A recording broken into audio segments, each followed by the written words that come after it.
How's it going, guys? I'm Matt Thorpe. I'm the host of the Southern Wesleyan University Coaches Show. Today we have the head coach for the men's soccer team, Garrett Berline. How's it going, Garrett? Good, how are you? I'm doing well.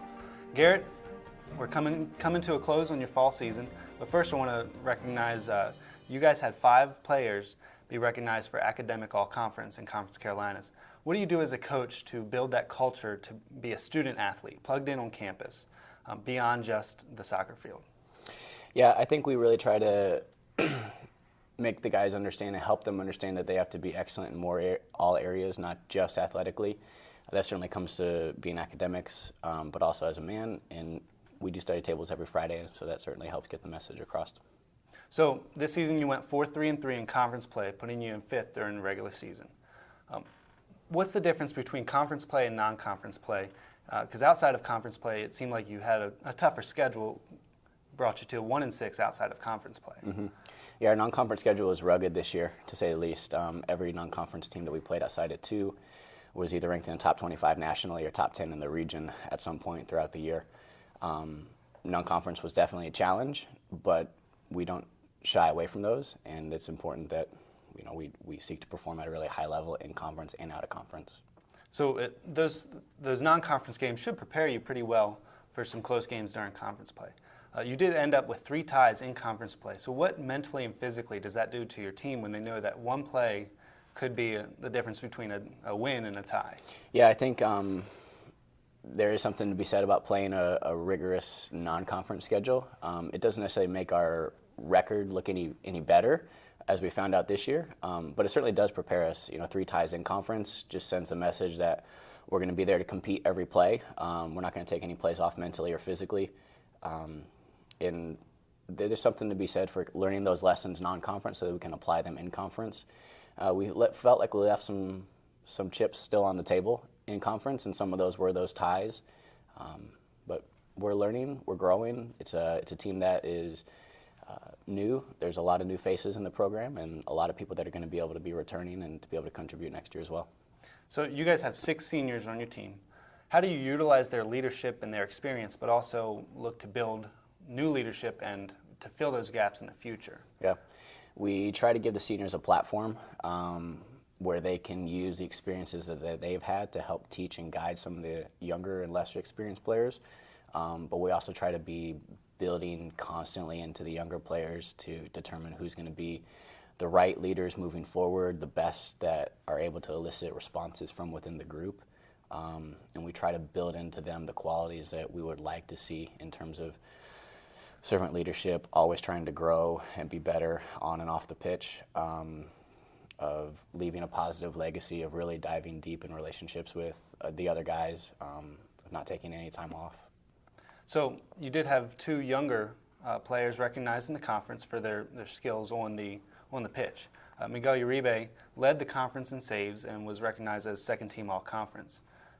As a keeper, what does that show for you guys next season going into his senior year? Mm-hmm. I think it's really positive that we have a goalkeeper returning with now 2 years of really high-level experience.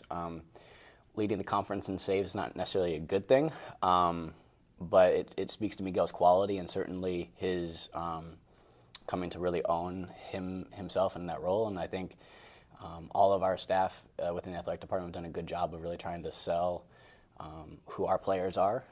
And I think Grace Eckert, our SID, is one of those people, and she does a really good job at that. But in terms of Miguel, he's a quality goalkeeper, and he has the opportunity to continue to grow and to be better. So we're excited to have him back. So you also had freshman Grant Kiker recognized as first-team all-conference. He led your team in goals. He was top 7 in the conference in goals. That's so much excitement, so much potential for the next 3 years for SWU to build around his skill in the middle of the field.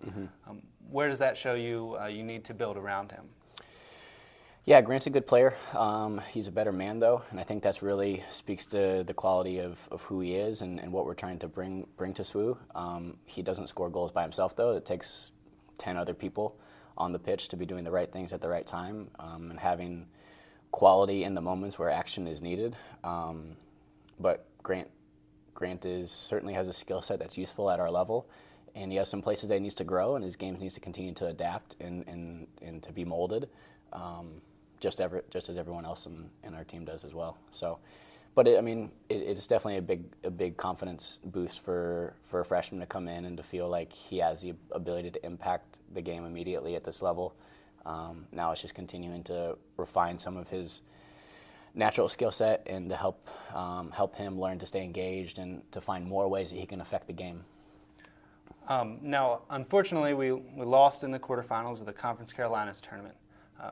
Thankfully, we have an opportunity to continue to compete going into the NCCAA South Region tournament.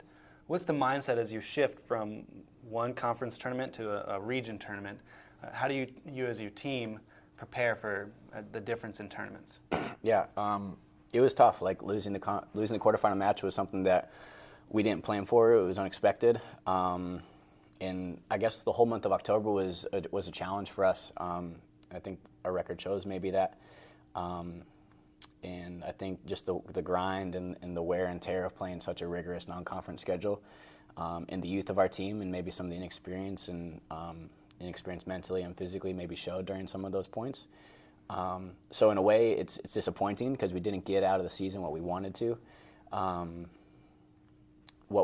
anyway. But we have an opportunity to kind of reset the dial a little bit, re-engage mentally, re-engage physically, and see if we can get almost a second wind. We're really grateful to have the opportunity to play for the NCCAA Regional Championship and have the opportunity to go to the national tournament. Most teams right now, everybody outside of 16 in the nation are done for the D2 level. So we want to be at that level. We want to be able to push to get there one day. We want to continue to improve, to be competitive within the region for NCAA Division II. I think some ways that we can do that is by taking the NCCAA regional tournament, and if we have the opportunity, the national tournament seriously, because anytime you get to train with everybody, that's a really good thing.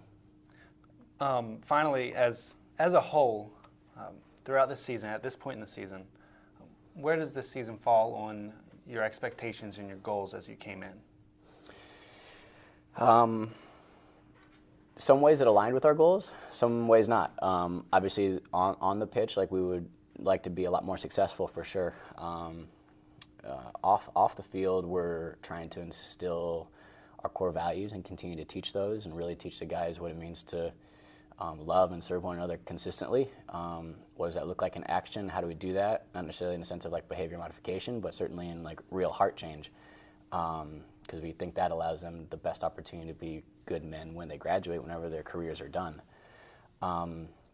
So yeah, like there has been a lot of planning that's been mentally and put down on paper for the spring. We feel our yearly cycle goes from January to December, not August to December. So we're really trying to make sure that we concentrate on how do we get the best out of our guys in January and February, so that when our hours open back up again so that we can train fully as a team in February, we're best prepared to do that.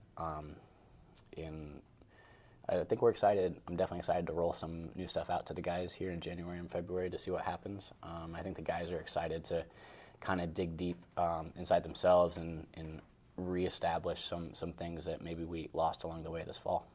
Well, I just want to wish you the best of luck at the NCCAA tournament. Thank you for coming out, and look forward to seeing you guys grow. For sure. Thanks, Matt. Thanks for watching. Be sure to join us next time on Southern Wesleyan University Coaching Show.